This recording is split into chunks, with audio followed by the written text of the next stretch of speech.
Boa tarde, a graça e a paz do nosso Senhor Jesus Cristo esteja sobre cada um de nós, sobre todos nós, para o louvor e glória de seu nome. Enquanto meditamos na sua palavra nesta tarde de domingo, muito bem-vindos, Deus os abençoe a todos. É uma alegria muito grande a gente poder estar aqui outra vez compartilhando a palavra de Deus com vocês. Eu convido você a abrir sua Bíblia no nosso texto, o texto no qual este tema se baseia, Romanos capítulo 8, versículos 22 em diante. No capítulo 8 de Romanos, começaremos a ler a partir do versículo 28 para falar sobre saberes. Os saberes de que Paulo nos fala neste texto, na verdade, não é exatamente isto, mas não deixa de também ser isto. Estarei fazendo uma leitura, compartilhando esta leitura com os irmãos, mas de forma bastante reflexiva, evidentemente, e então uma mensagem que a gente está compartilhando. Por isso, eu convido você a abrir sua Bíblia e faremos a leitura de imediato e estaremos logo em seguida também orando ao Senhor para que fale de perto ao nosso coração. Mas vamos neste momento então abrir nossas Bíblias em Romanos 8, a nossa leitura a partir do versículo 22 até o final, o fechamento do capítulo. Romanos 8, 22 em diante, diz assim a palavra de Deus para nós. Sabemos, e aí ele já começa com o verbo que inspira o nosso tema, saberes. Sabemos que toda a natureza criada geme até agora como em dores de parto. E não só isso, mas nós mesmos, que temos os primeiros frutos do Espírito, gememos interiormente, esperando ansiosamente nossa adoção como filhos, a redenção do nosso corpo. Pois nessa esperança fomos salvos. Mas a esperança que se vê não é esperança. Quem espera por aquilo que está vendo? Mas se esperamos o que ainda não vemos, aguardamo-lo pacientemente, ou com paciência o esperamos. Da mesma forma, ou da mesma maneira, o Espírito nos ajuda em nossa fraqueza, pois não sabemos como orar, mas o próprio Espírito intercede por nós com gemidos inexprimíveis. E aquele que sonda os corações conhece a intenção do Espírito, porque o Espírito intercede pelos santos de acordo com a vontade de Deus. Sabemos que Deus age em todas as coisas para o bem daqueles que o amam, dos que foram chamados de acordo com o seu propósito. Pois aqueles que de antemão conheceu, também os predestinou para serem conformes à imagem de seu Filho, a fim de que ele seja o primogênito entre muitos irmãos. E aos que predestinou também chamou, aos que chamou também justificou, aos que justificou também glorificou. Que diremos, pois, diante dessas coisas? Se Deus é por nós, quem será contra nós? Aquele que não poupou seu próprio filho, mas o entregou por todos nós, como não nos dará juntamente com ele e de graça todas as coisas? Quem fará alguma acusação contra os escolhidos de Deus? É Deus quem os justifica. Quem os condenará? Foi Cristo Jesus que morreu e mais, que ressuscitou e está à direita de Deus e também intercede por nós. Quem nos separará do amor de Cristo? Será tribulação, ou angústia, ou perseguição, ou fome, ou nudez, ou perigo, ou espada? Como está escrito, por amor de ti enfrentamos a morte todos os dias. Somos considerados como ovelhas destinadas ao matadouro. Mas em todas estas coisas somos mais que vencedores por meio daquele que nos amou. Pois estou convencido, estou bem certo de que nem morte nem vida, nem anjos nem demônios, nem o presente nem o futuro, nem quaisquer poderes, nem altura nem profundidade, nem qualquer outra coisa na criação será capaz de nos separar do amor de Deus que está em Cristo Jesus, nosso Senhor. Glória seja o seu santo nome. Estas são as coisas que sabemos, ou que devemos e que necessitamos saber. Amém? Vamos falar com o Deus que por sua graça e misericórdia nos faz saber estas coisas. Comunica-nos, Espírito Santo de Deus, estes saberes. Comunica-nos estas coisas que precisamos saber. Comunica-nos estas coisas que sabemos, mas sobre as quais precisamos atentar, debruçar a nossa fé, para delas nos apropriarmos, para delas usufruirmos os frutos, as bênçãos, os benefícios que nos corrigem, que nos colocam diante de ti como crentes triunfantes, conforme a palavra do Senhor nos é dita em 2 Coríntios. Ó, por tua misericórdia, permite que aquele mesmo entusiasmo, aquela mesma ousadia que ocupou o coração do teu servo, instrumento para escrever para nós esta revelação tão sublime, invada os nossos corações. Ó Deus, venha regar o nosso coração, de maneira que, como uma terra fértil, ele se abra para deixar que estas águas de graça embebem e possam fazer frutificar as sementes nele plantadas por esta palavra, para devolver a ti os frutos que hão de glorificar teu santo nome. Reveste-nos por tua misericórdia do espírito da sabedoria de Deus, de corações sensíveis que acompanhem essa sabedoria, de maneira que a tua palavra prospere naquilo para o que a tens enviado a nós. Te rogamos, esperando na tua misericórdia, em nome para a glória do Senhor Jesus. Amém. Amém. Você ouviu aí, está escrito aí na nossa página e você está percebendo, esse é o tema prometido, saberes, e acabei de ler, dando ênfase aos saberes que precisamos conhecer, de que Paulo fala para nós nesse texto de Romanos capítulo 8. Por que nós precisamos saber estas coisas? Eu quero, antes de explicar por que precisamos sabê-las, chamar a sua atenção para um ponto muito importante na leitura que acabamos de fazer, de Romanos 8. Para mim e para muitos outros, não só para mim, se não mais belo, um dos mais belos textos e mais profundos da revelação escrita da palavra de Deus, Romanos capítulo 8. Em especial esse texto final que acabamos de ler, a partir do versículo 22. Mas o que eu quero chamar a sua atenção é o fato de que Paulo, ao dizer sabemos, ele está se incluindo. Ao dizer sabemos, ele está usando uma expressão que significa minimamente estou certo que. Ao dizer sabemos, ele está pontuando para nós minimamente 3 coisas que sabemos. Segundo ele, nós as sabemos.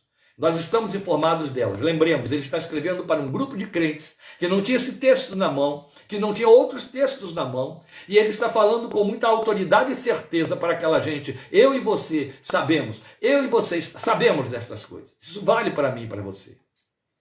Há verdades profundas na revelação da palavra de Deus, que pelas disciplinas espirituais que nós aprendemos a desenvolver, eu digo assim, crentes verdadeiramente transformados, porque estes têm fome e sede da palavra de Deus e então se debruçam sobre ela. Nós então, pelo hábito de lê-la, nesse exercício dessas disciplinas espirituais, vamos sendo informados, vamos tomando conhecimento de muitas coisas que o Espírito de Deus, segundo a promessa do Senhor Jesus, delas faz uso para nos conduzir no conhecimento delas, nos faz lembrar de toda a verdade. Jesus disse que esta seria uma das funções do Espírito que habita em nós. E então a gente fica sabendo destas coisas. Então Paulo está falando do que sabemos. Essas não são as únicas coisas que sabemos, mas eu posso dizer com absoluta segurança de que são as principais coisas que sabemos.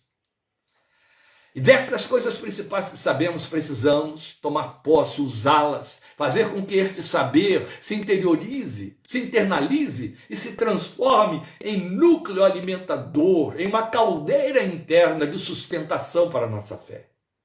Então é um saber que é posto em prática, um saber que tem que ser exercitado. Estas são as coisas que eu queria lhe dizer já de imediato para falar a você que ele pontua então 3 coisas que sabemos. E sobre as 3 coisas que sabemos, ele faz explicações aplicativas para dizer, já que eu sei disso, então tal coisa tem de acontecer. Em especial no último dos saberes, que é exatamente o que nós vamos encontrar no versículo 28. O primeiro saber está no versículo 22, o segundo saber está no versículo 26, que é um saber negativo, não é? É uma informação, é um saber. Sabemos de algo que não sabemos fazer. É isso que ele está dizendo. E o terceiro saber está no versículo 28. Para cada um desses saberes, ele desenvolve umas explicações que é uma forma dele dilatar ou mostrar em que isso tem de redundar na nossa vida, ou qual é toda a verdade que está por detrás desses saberes. Qual é a verdade que sustenta esses saberes? É a elas que pretendemos ir nos poucos minutos desta tarde. Por mais vasto fosse o nosso tempo, e há quem queira muito que eu diminua o nosso tempo, eu não dou atenção a esses que o querem. querem tal coisa. É insuficiente para que a gente atenda a propostas tão ricas. Então eu vou ter de quase que atropelar as palavras, como disse um pastor com muito carinho, um pastor muito amigo meu, usar a minha metralhadora enquanto falo, para poder atingir esses 3 saberes nesse nosso tempo curto. Sintetizar, procurar otimizar da melhor maneira. Por melhor que eu faça isso, e eu não sou candidato a essa melhoria, esse tempo vai ficar comprometido. Mas veja, eu quero começar tudo isso lembrando a você uma definição de fé que está escrita na palavra de Deus em Hebreus capítulo 11, versículo 1. O autor de Hebreus diz para nós que a fé é a certeza de coisas que se esperam. Você conhece essa definição? Elas ficam escritas aí em páginas, em lugares, em folhetos. A gente as põe, lê constantemente e pronuncia muito. A fé é a certeza das coisas que se esperam. Olha, certeza e esperança, é o que o texto de Hebreus 11:1 está dizendo, atuam na composição da fé. Certeza e esperança. Certeza significa estar certo de. É aquilo de que Paulo está dizendo ao declarar sabemos. Agora, para ter certeza, eu preciso antes saber. Para que eu tenha certeza, eu preciso saber. E a fé se constitui na certeza destas coisas sobre as quais eu deito a minha esperança. Então você já entendeu que esses saberes de que vamos falar aqui estão totalmente comprometidos com a sustentação e solidificação da fé evangélica que confessamos, da qual nos alimentamos. E é para onde vamos? Então Paulo fala desses saberes indispensáveis a uma fé sadia e aprovada, uma fé robusta. Primeira coisa, o primeiro saber que ele aponta para nós, eu já disse, está no versículo 22. Qual é o primeiro saber? Qual é a primeira coisa que nós sabemos? Sabemos que há gemidos. É de que ele está dizendo aqui. Ele está nos dizendo no versículo 22 que a natureza criada ou a natureza decaída geme. Geme porque está decaída. E ele diz como em dores de parto, porque geme com dor de uma expectativa de algo melhor. Entendeu? É isso. Geme porque está na expectativa de algo melhor. Então não geme simplesmente como quem lamenta, não geme como desafortunado, não geme a natureza. Eu estou falando dos seres criados. Eu estou falando da terra que sofre convulsões, cataclismas, sobre cujo solo cai o sangue das vítimas das guerras e da maldade humana. Essa terra decaída geme. Essa terra decaída perdeu o esplendor para o qual Deus a criou. E ela geme, mas ela geme não como quem lamenta, eu disse, geme na expectativa, por isso ele compara a dores de parto de algo que virá, é excelente, compensará as dores e as fará cessar. A natureza criada, a natureza irracional, ela geme até agora, desde a queda do homem, como em dores de parto. Depois ele vai falar do outro gemido, e é o gemido da alma crente. Não é o gemido do homem no mundo. O homem no mundo, ele tem gemidos, não quer dar atenção aos gemidos, ele faz negação o tempo todo. O negativismo é a maior e pior força psíquica de que o ser humano faz uso.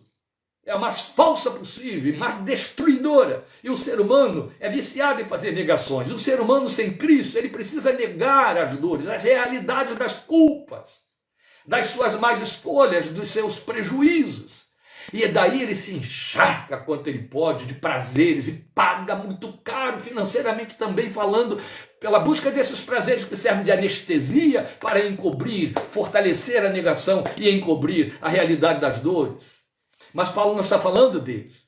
Paulo está dizendo aqui para nós no versículo 23 que os gemidos que também existem acompanhando os gemidos da natureza decaída é o gemido do crente, o gemido daquele em cujo coração o Espírito Santo habita. Ele diz, nós mesmos que temos os primeiros frutos do Espírito, gememos interiormente. E de igual maneira, ele não usou mais a expressão dores de parto, mas ele está falando, gememos com uma esperança que é ansiosa. Esperando ansiosamente a nossa adoção como filhos, a redenção do nosso corpo. A natureza decaída geme na esperança de uma transformação.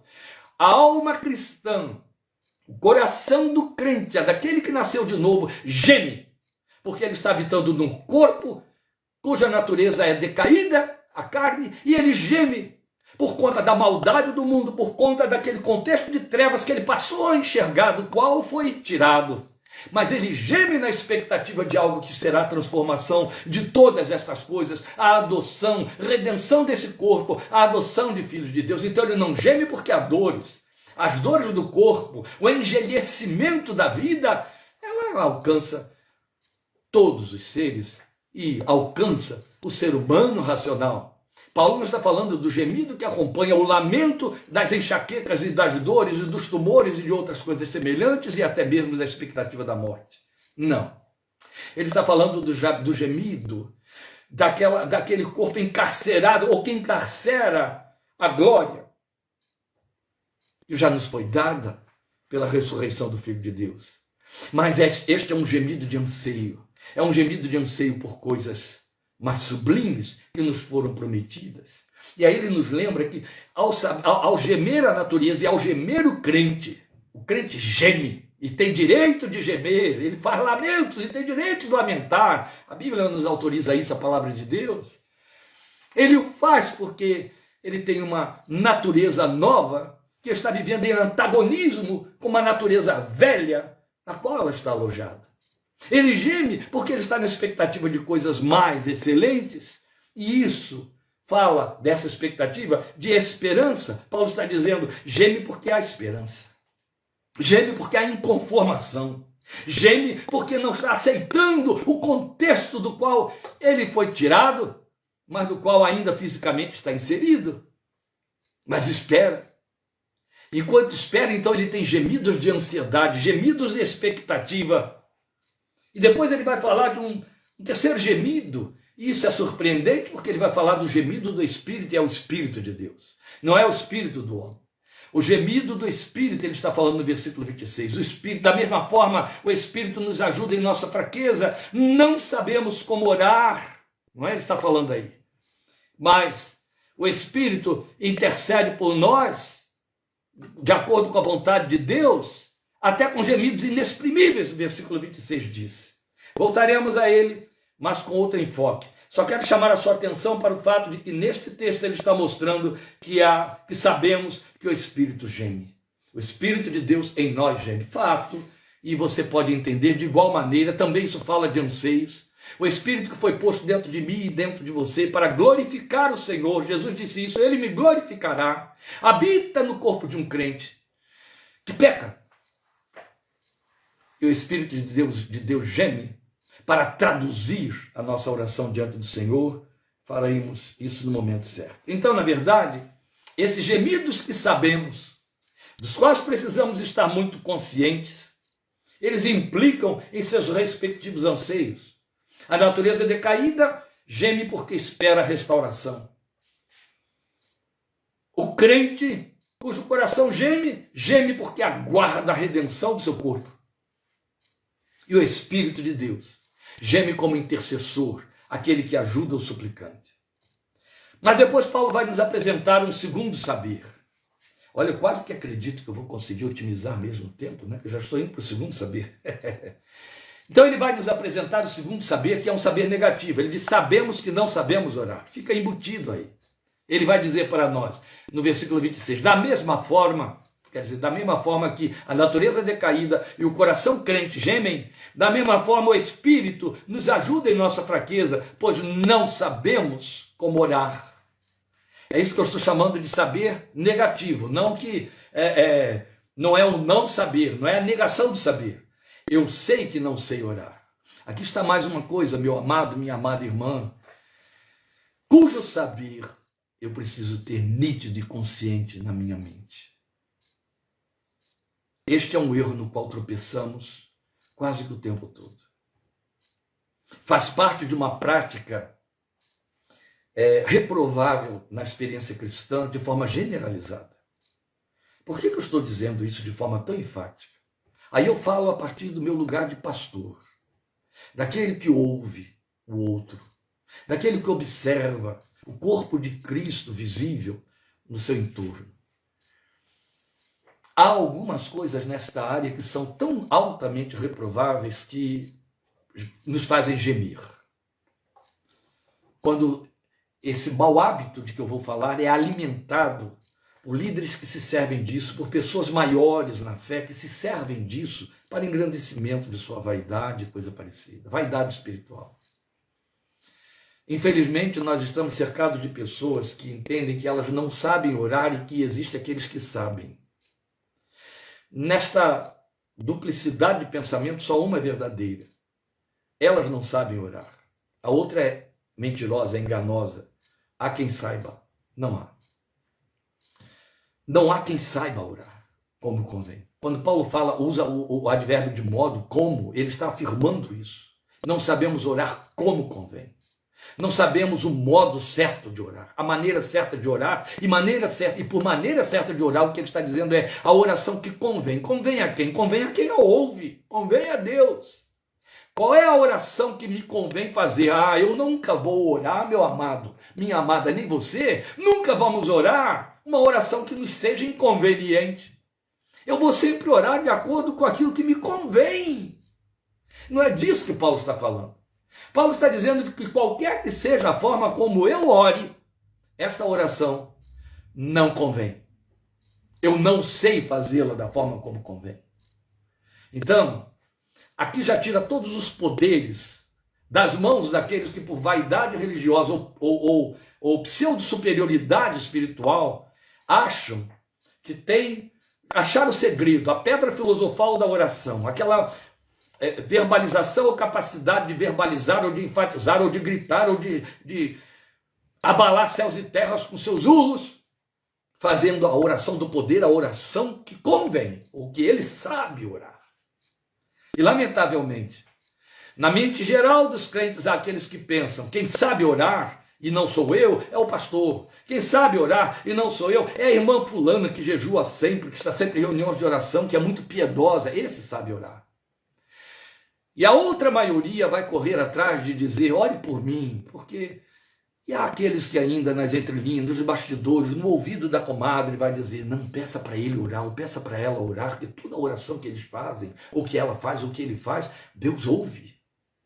Eles sabem orar, eu não sei orar. Os mais humildes apenas nem saem apelando para que outros orem, porque acham que aqueles sabem e ele não sabe. Ele simplesmente diz, eu não sei orar, mas glória a Deus. Os que têm a pretensão de achar que não sabem orar e a assumem desta maneira, estão orando.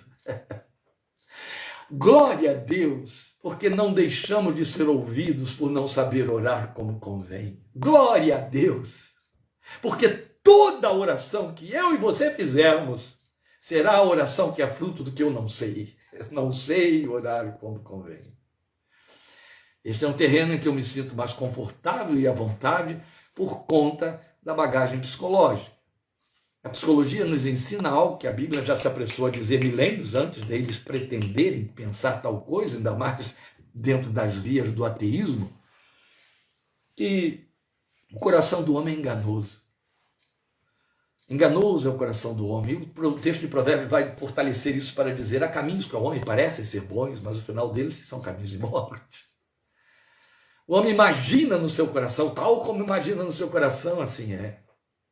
Se o coração é enganoso, ele me formula desejos, ele me faz tendências, ele me põe em inclinações nas quais eu acredito.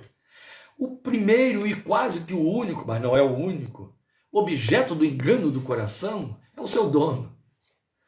A primeira pessoa a quem o coração engana é a mim mesmo, é a você mesmo. E aí nos torna instrumentos desse engano, transferindo o engano para outro, que a gente vai convencer o outro dessas nossas convicções, que são falsas. Porque elas são frutos de um coração que tem desejos que não procedem do céu. São desejos inconscientes, são desejos pulsionais, são desejos que trabalham nossa personalidade, o nosso caráter, desajustados ou não devidamente polidos, melhor dizendo, e que ferem, produzem erros, produzem respostas que a gente aplaude porque elas vêm de encontro com aquilo que eu pensei, mas isso não significa que elas estão corretas e no lugar devido. O coração do homem é enganoso. E as nossas orações, quase que na sua totalidade, o que falta para a totalidade, quando há exceções, é muito pequeno. É um percentual muito pequeno. Nossas orações, quase que na sua totalidade, são fruto do que desejamos. São fruto do que o nosso coração dita. Logo, a palavra de Deus, como sempre, não poderia ser de outra maneira, é absolutamente verdadeira quando diz que não sabemos orar como convém, porque eu oro de acordo com o que me convém. E o que me convém, via de regra, não convém a quem ouve a minha oração. E aí nós temos algo extraordinário. É onde Paulo vem, como eu disse, nos informar o que precisamos saber. Ele está nos dizendo aqui, a primeira coisa que você precisa saber, crente, é que você não sabe orar como convém. Sabe? Se eu e você cremos como devemos crer, na veridicidade, no poder e na irrefutabilidade desta palavra, que nos informa no versículo 26 de Romanos 8, que não sabemos orar como convém, se verdadeiramente crermos nisso, nós poremos mais a mão na nossa boca na hora de falar com Deus. Não para não falarmos com Deus, mas para estarmos certos de uma coisa: o que quer que seja que eu vá dizer ao meu Deus, por mais fruto de um coração piedoso que seja, não convém a ele, a não ser que o Espírito de Deus, a quem ele de fato ouve e que mora em mim, traduza esta minha oração. Traduza esta minha oração. Eu sei que é uma comparação muito grosseira, mas ajuda, viu? Ajuda a gente a entender certas coisas.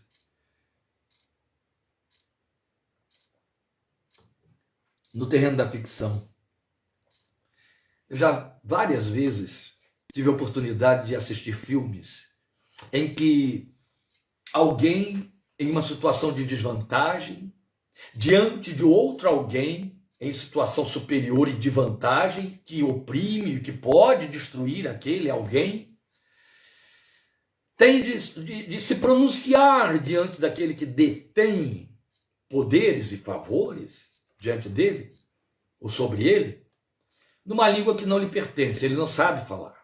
Então ele chega lá diante daquela autoridade, o seu coração está cheio de revolta, tristeza.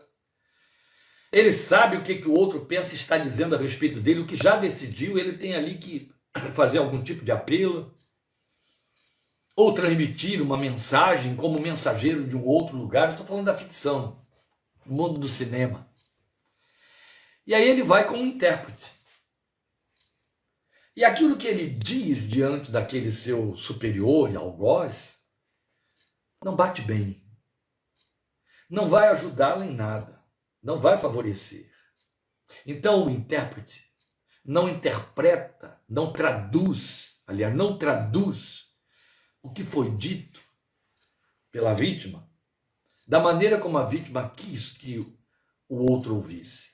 Esse intérprete, ele interpreta a tradução, ele muda o texto, para que chegue aquele som no ouvido do outro de maneira a ofender menos, a não agredir, ou até provocar misericórdia, atenção e coisa parecida. Claro que na ficção eles usam de enganos, eles usam de mentiras, por aí. Não é o caso aqui, mas é o caso que, diante do Deus a cujos ouvidos minha oração não convém, eu tenho um tradutor que intercede por mim e às vezes até geme. Pode parecer muita pretensão e ousadia minha, mas eu creio nela, quero continuar crendo nisso e viver isso até os meus últimos dias. Quando o Espírito intercede por mim diante do trono da graça e geme, ele geme por empatia. Ele geme porque determinadas coisas são impronunciáveis, gemidos inexprimíveis, a meu respeito. Ele geme porque há determinados pecados que só a graça para Deus tolerar. E aí não há muito o que dizer, não há defesa a fazer, há apenas que gemer. É evidente que eu estou criando simulações aqui que não vão ilustrar, mas nos ajudam a imaginar. Eu quero que você entenda apenas e tome posse dessa verdade de que estamos sendo informados. Que você saiba que não sabe orar. Não para se esconder atrás disso e dizer, por que não devo orar? A Bíblia diz, ore sem cessar, orai uns pelos outros. Você acha que ao interceder por alguém que lhe comunica um problema que está tendo na sua casa, no seu trabalho ou de que ordem for, Você está de posse das informações cabíveis, de todas as mobilizações para ter uma oração diante de Deus intercessória a favor, então, daquela outra pessoa, de maneira correta e eficaz? Não. Especialmente quando alguém te suplica que ore por ele, porque ele está sendo vitimado numa demanda, num conflito. E aí a sua oração é a oração de um intercessor que vai funcionar como um advogado de defesa, que não ouviu o outro, que está apenas fazendo a defesa surda e cega da vítima. Mas uma vítima que de repente está sendo vitimado por si mesmo, vitimado em cima daquilo que provocou, que criou. E aí essa sua intercessão fica de que maneira? Eu não sei te dizer como fica, eu só sei te informar que Paulo diz que o Espírito Santo vem e a aperfeiçoa. Ele vem e ele intercede por você. E aí o versículo 27 esclarece: aquele que sonda os corações conhece a intenção do Espírito. Aquele que sonda o coração de quem? De quem ora. Aquele que sonda o coração de quem ora, o Deus diante de quem se ora, ele entende. É lindo isso. Aquele que sonda os corações, ele conhece a intenção do Espírito. Porque o Espírito intercede pelos santos de acordo com a vontade de Deus, ou seja, ele traduz, ele interpreta, ele transforma a sua oração de maneira que ela se encaixe dentro da vontade de Deus, que é santa e irremovível e irretocável. Deus não modifica a sua vontade para adaptá-la à nossa vida. Não existe isso. Ele deixaria de ser Deus instantaneamente. Não, é o Espírito de Deus quem transforma a sua oração de maneira que ela entre dentro do propósito da vontade de Deus. Esta é a razão. Porque grande número de vezes as respostas às nossas orações nos surpreendem, ou para mais ou para menos, via de regra para menos, porque a gente está cheio de expectativas que Deus não satisfaz. Mas atende. Atende do seu jeito. Porque o Espírito transformou essa oração para dentro do coração de Deus. Martin Lloyd Jones, ousou indo muito além, com pretensão de dizer, e eu confio e creio que isso é uma verdade, ou grande parcela da verdade, que o Espírito de Deus inspira a oração no seu coração, que seja feita de acordo com a vontade de Deus. Há uma oração que pode não ser exatamente a vontade de Deus, a expressão da vontade de Deus, mas atende bem, que é a oração adoradora. Aquela que é a expressão do que o seu coração sente e pensa a respeito de Deus. Entende?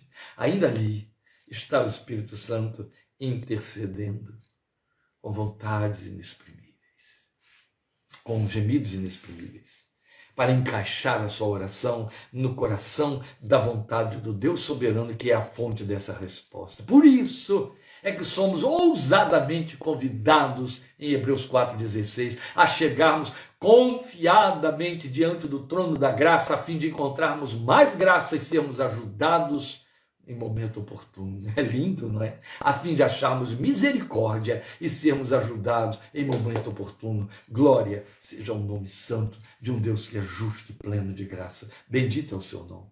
Não sabemos orar como convém, Paulo diz, porque somos fracos. Eu quero dizer a você uma coisa por demais importante. Na pena de Paulo, aqui mesmo em Romanos, aqui mesmo em Romanos, capítulo 6, capítulo 8, a palavra fracos, fraqueza, enquanto somos fracos, também em Coríntios, significa pecadores. Entende? Fracos porque pecadores, fracos porque frutos do pecado, fracos porque pecamos, fracos porque o pecado nos desenergiza. Somos fracos. Então ele está dizendo que não sabemos orar como convém por causa da nossa fraqueza. É o que está escrito aí. Nos ajuda o Espírito em nossa fraqueza. Nessa nossa fraqueza, nessa nossa decadência, ele nos ajuda. Ele nos fortalece, ele nos põe muletas sob nossos braços para nos erguer, nos pôr em pé. Ele é a muleta que nos põe em pé, glória a Deus. Ele nos ajuda nessa fraqueza. Fraqueza na forma de orar. Então esta fraqueza por si só e por ela mesma nos disponibiliza ajuda divina. Mas saiba de uma coisa, crente. E nunca esqueça desta coisa, meu irmão, minha irmã crente em Jesus. O Espírito de Deus não nos substitui no compromisso de orar. A oração é sua, a tradução é dele. ele traduz, ele aperfeiçoa a sua oração. Ele não vai aperfeiçoar uma oração que não exista. Entende? O fato dele mesmo já responder que Deus nos ouve e nos responde ainda antes de falarmos, não desfaz o fato de que Jesus nos manda pedir, de que Paulo, Pedro nos exortam a orar em todo tempo. E Paulo diz que devemos orar sem cessar. O Espírito não te substitui na oração. Ele te ajuda na sua fraqueza a orar. A oração parte de você. O compromisso de orar é seu. O Espírito de Deus aperfeiçoa a sua oração. E aí vem o terceiro e último saber. E eu quero chamar a sua atenção para o fato de que eles são redundantes. Um decorre do outro. O terceiro saber que você encontra no versículo 28, ele vai dizer que é o saber que há uma sinfonia universal regida pelo Deus eterno a seu favor. Se não saber orar como convém é pedra de tropeço na nossa vida espiritual ou nas nossas convicções espirituais, imagine o versículo 28 de Romanos 8. O versículo 28 de Romanos 8 tem um paralelo com 1 Tessalonicenses 5,19, é um nó górdio, é um laço que a gente se atrapalha nele. Quando Paulo diz, Romanos 8,19, que em tudo devemos dar graças. Em tudo dai graças. Dai graças em tudo. Dai graças por todas as coisas. 8,28 de Romanos nos mostra o núcleo daquele mandamento apostólico de 1 Tessalonicenses 5,19.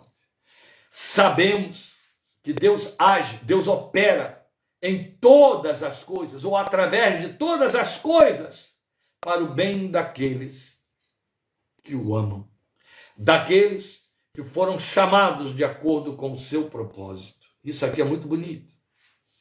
Há um outro texto, uma outra tradução que serve para esclarecer mais essa fraseologia toda. Sabemos que todas as coisas contribuem juntas, todas as coisas juntas cooperam. Então todas as coisas contribuem juntamente para o bem dos que amam a Deus. Sabemos que em todas as coisas Deus coopera juntamente com aqueles que o amam, é ainda uma outra versão para o significado de Romanos 8,28. Sabemos que em todas as coisas Deus coopera para o bem daqueles que o amam. Essas três vertentes de tradução estão dizendo a mesma coisa para nós. Fica por conta de suas empatias decidir qual delas lhe comunica melhor esta verdade. Sabemos que Deus opera por meio de todas as coisas. Esta é a comunicação que eu recebo com plenitude de fé no meu coração. Sabemos que por meio de todas as coisas, Deus age, agindo por meio de todas as coisas, Ele o faz para o meu bem. Deus coopera, Deus age juntamente com todas as coisas. Deus age através de todas as coisas para o meu bem. Isso coloca melhor esta afirmação de Paulo. Sabemos que ele age em todas as coisas para o bem daqueles que o amam. Aí vem, como é a terceira colocação, a grande pergunta que se levanta. Se eu sei isso, o que é que eu sei? O que de fato significa para mim saber que Deus age por intermédio de todas as coisas para o meu bem? Claro que uma leitura imediata e direta da primeira fraseologia faz você ficar mesmo questionando demais. Coisas muito trágicas. Houve um pico de queda aí que não deu nem para sentir, percebi aqui, mas a transmissão voltou. Eu espero que tenha voltado para todos. A questão é, eu volto à carga, se eu leio de forma imediata que todas as coisas cooperam para o meu bem, aquelas que são altamente lesivas e agressivas e que produzem vantagem para alguém que não eu mesmo, fica muito difícil eu conceber e eu entender. Obrigado. Alguém já me informou que voltou o sinal. Fica muito difícil eu aceitar e entender que há uma verdade absoluta e incontestável aqui. Como conceber isso? Eu tenho que dar graças em todas as coisas porque todas elas vão contribuir para o meu bem. Vamos entender, não um outro significado, mas a verdadeira comunicação por detrás dessa fraseologia. Deus age por intermédio de todas elas para o meu bem. Entende?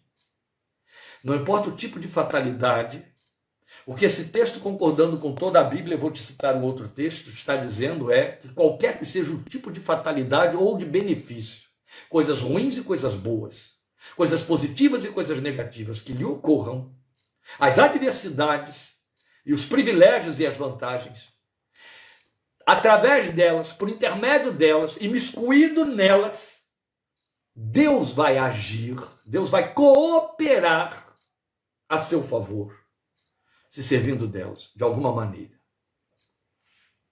É isso que o texto está dizendo. Em outro texto, é o que eu disse que eu ia citar, em Coríntios, Paulo vai dizer para nós que a nossa leve e momentânea tribulação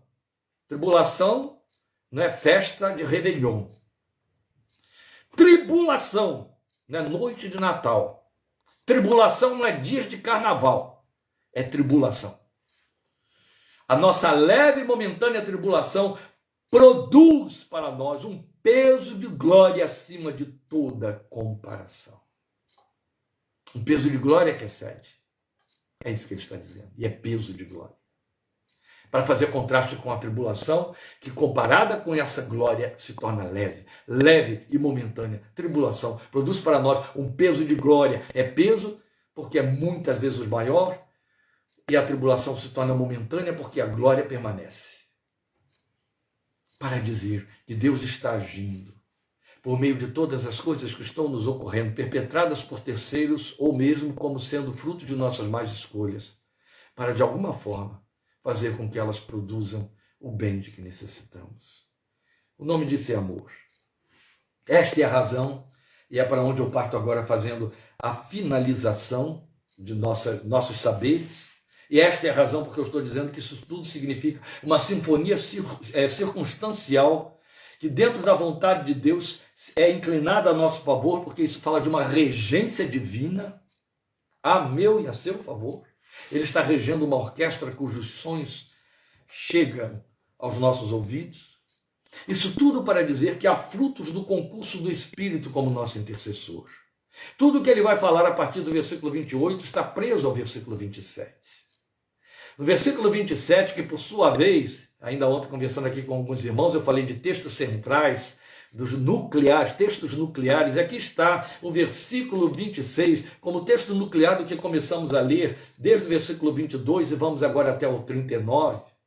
É esse Espírito que intercede por nós, que faz com que haja no nosso coração expectativas de coisas boas, ainda que gemamos, que faz com que sejamos ajudados nas nossas fraquezas pelas quais não sabemos orar como convém. É esse Espírito que intercede por nós, que faz com que todas as circunstâncias, Paulo vai falar delas, redundem a nosso favor por uma intervenção de Deus. Então ele começa a trazê-las para nós, mostrar aquelas coisas que nos produzem benefício, viabilizam favor divino e exercitam superação. Grava isso, meu irmão e minha irmã. Eu não vou me deter nas particularidades do que eu vou ler agora. Eu só quero dizer a você, chamar a sua atenção para o fato de que estamos dizendo que Deus se imiscui no meio de todas as circunstâncias para levá-las, como quem rege uma orquestra, a produzir um bem a nosso favor, porque nos ama. Esse amor está revelado aqui, a expressão desse amor está revelada aqui nos versículos 29 e 30, e o 31 também, onde ele vai dizer: aqueles que de antemão conheceu, os predestinou para serem conformes, para terem a forma da imagem de seu Filho, a fim de que esse Filho, Cristo Jesus, seja o primogênito entre muitos irmãos. A esses que ele predestinou, chamou. A esses que ele chamou, justificou. A esses que ele justificou, glorificou. Encheu de sua glória. O Espírito está lá dentro. Sobre vós repousa o Espírito da glória de Deus. Aí ele mostra o que isso produz. É por amor que ele não poupou seu próprio Filho, mas entregou por todos nós. Então Paulo pergunta: como não nos dará juntamente com ele de graça todas as coisas? É evidente que você tem aqui um preâmbulo do que ele vai avisar, vai comunicar nos versículos 33, 34 e 35. Mas o que eu quero mostrar para você é que ele vai trabalhar com essas circunstâncias de que falou no versículo 28. Deus age em todas as coisas. Quais são essas coisas possíveis? nas quais Deus se imiscui e regendo faz com que elas produzam bem para nós. A fé barata, aquela que é filha da graça barata, que não vai pôr ninguém no céu, ela leva os seus confessores a pretenderem que, por ser crente, você é livrado de circunstâncias que são negativas, porque elas só procedem do diabo. E da mão de Deus só vem coisa muito boa que justifica seu louvor, sua adoração, seu culto, etc. Esse é o outro evangelho e é blasfemo. Na verdade, a fé barata, ela diz que Deus te dá escapes de todas as circunstâncias. A vida prova para mim e para você que isso é mentira, não é verdade? E é disso que Paulo está falando. Não escapamos de nada. Apenas temos no meio de tudo Deus regendo e comprometido a fazer com que esse tudo produza o bem de que eu preciso. Porque me amou de tal maneira que sonhou comigo nos dias da eternidade e então me predestinou para seu filho, me chamou porque me chamou, ele me justificou e uma vez me glorificou. O sinal continua falhando, mas a gente continua em frente aqui para fechar. Paulo está dizendo, não há quem por conta disso possa fazer alguma coisa, acusação contra os escolhidos de Deus. Isso faz parte das circunstâncias que Deus rege. Não há quem possa condená-los. Jesus já morreu e por isso mesmo nos justificou. E intercede também por nós, porque o Espírito intercede. Então isso também significa Jesus também como o Espírito intercede. Intercede também por nós. Então você tem a intercessão do Espírito, você tem a intercessão do seu Salvador, do Filho de Deus. Deus rogando a Deus a favor dos filhos de Deus. Aleluia. Isso é lindo. Ultrapassa o nosso entendimento. Muito além do nosso entendimento, alto mais que todo pensamento, glorioso em seu sublime intento, é o amor de Deus sem par. Grande amor, amor de Deus, enche a terra, enche o céu. Grande amor, amor que abrange todo mundo e atinge a mim. Aleluia, glória a Deus. Homens e mulheres inspirados de Deus em cima desse texto não podiam produzir coisa menor do que isso. Aleluia, cante em seu coração. Quem te condenará? Se não há quem te condene, ninguém poderá te separar do amor de Deus que está em Cristo Jesus, versículo 35. Paulo desafia essa resposta. Quem nos separará do amor de Cristo? Deus está regendo todas as coisas para o nosso bem, ainda que elas incluam este corolário de situações que ele descreve aqui para nós. Quem nos separará? Será a tribulação? Será a angústia? Será a perseguição? Será a fome? Será a nudez? Será o perigo? Ou será a espada? Ele está falando de coisas possíveis. Ele está falando de coisas reais, que fazem parte da realidade da vida, que não tem nada a ver com o negativismo dos falsos confessores. Está falando da realidade de crentes corajosos, homens valorosos, mulheres valorosas de Deus, que não têm medo do mal e das ameaças da vida, que não se esconde atrás de uma fé superficial, fantasiosa, ufanista, mas tem realidade, tem peito para encarar, porque sabe, diante de mim vai o meu Deus, aleluia. Em todas estas coisas, ou seja, através de todas estas coisas, é a mesma preposição de que ele se serviu no versículo 28, quando ele disse, Deus age em todas as coisas. E então ele está dizendo, em todas estas coisas, versículo 37, somos mais que vencedores, ou seja, conquistadores, por meio daquele que nos amou. É amor, aleluia. Estou bem certo, estou convencido, não é bonito? Depois dele ter dito, sabemos que, ele diz, estou convencido, oh meu irmão, minha irmã, que depois desses saberes você possa dizer no seu coração, joelhos no chão, adorando o seu Deus, eu estou convencido, Senhor, eu sei, e então eu estou convencido, e ele usou 3 saberes, porque os 3 saberes estão diretamente ligados à Trindade, ao Pai, ao Filho e ao Espírito, ainda que não nessa ordem. Eu estou convencido de que nem a morte nem a vida. Ele já começa pelo superlativo, aquilo que leva todo mundo a correr para Deus para dizer: e livra-me na hora da minha morte, amém. Eu não fiz um deboche, eu fiz um confronto. Amém? Estou convencido de que nem morte, nem vida, nem anjos, nem demônios, nem o presente, nem o futuro. E é tão bonito ouvir isso, né? Nem anjos e nem demônios. Tem tanto crente se escondendo debaixo da mesa com medo de demônio. Que horror. Nem anjos, nem demônios, nem o presente. Às vezes o presente que assusta muito, coitadinho do Jó, foi assim com ele. Nem o futuro, que é o que assusta a grande maioria e leva muita gente a orar com medo do futuro. Nem quaisquer poderes, mesmo os poderes políticos, os mais canalhas possíveis, esses também não nos abalam, aleluia! Nem os poderes, quaisquer que sejam, nem altura, nem profundidade, nem qualquer. Sabemos que geme, meu coração crente geme, o Espírito de Deus em mim geme, e Deus ouve os gemidos, louvado seja seu santo nome. Deus te abençoe muito, peço desculpas pelas várias interrupções da nossa conexão que está fracassando conosco. Amanhã a gente tem uma conversinha para ter com o técnico responsável pela alimentação dessa conexão aqui. Deus te abençoe, te fortaleça, te guarde e te proteja e fortaleça o seu coração na convicção plena da fé destes saberes de que a palavra de Deus nos informa. Amém, meus queridos?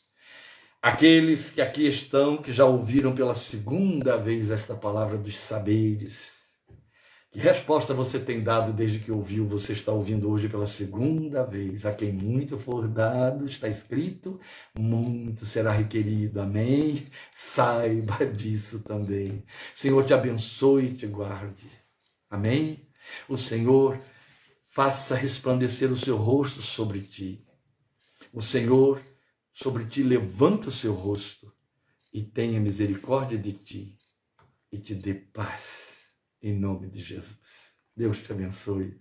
Até o próximo domingo, querendo Deus, 17h30, para a glória do Senhor Jesus. Obrigado por sua companhia e por sua participação. Divulgue esta palavra com outras vidas, especialmente depois que estiver no YouTube, para que eles possam tê-la completa, como de fato convém. Até a próxima oportunidade, em nome do Senhor Jesus. Amém.